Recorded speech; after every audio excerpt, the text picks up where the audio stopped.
Hi, I'm Owen Fitzpatrick, and in this particular part of the Behavioral Change video series, I want to talk to you about a concept that I call repeated patterning. Now, when I talk about repeated patterning, what am I really talking about? Well, the truth of the matter is that in everyday basis, whenever you are trying to make a change, and for some reason, one of the things that you'll find is that it's very tempting to go back to the same old pattern.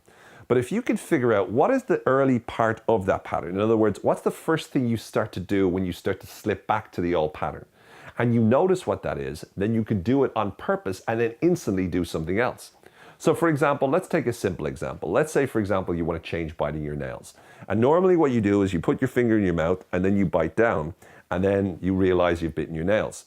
Instead, one of the things you could practice doing is on a regular basis, you could put your nail into your mouth, you could tap your teeth off it, but do it consciously and deliberately, then immediately take your hand out and relax it.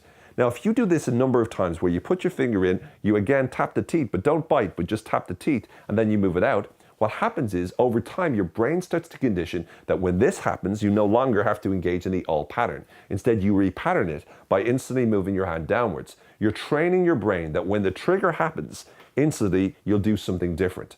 Because most of the time when people bite their nails, they're not aware of it. And so therefore, when they put their hand in their mouth, they follow through with the normal strategy.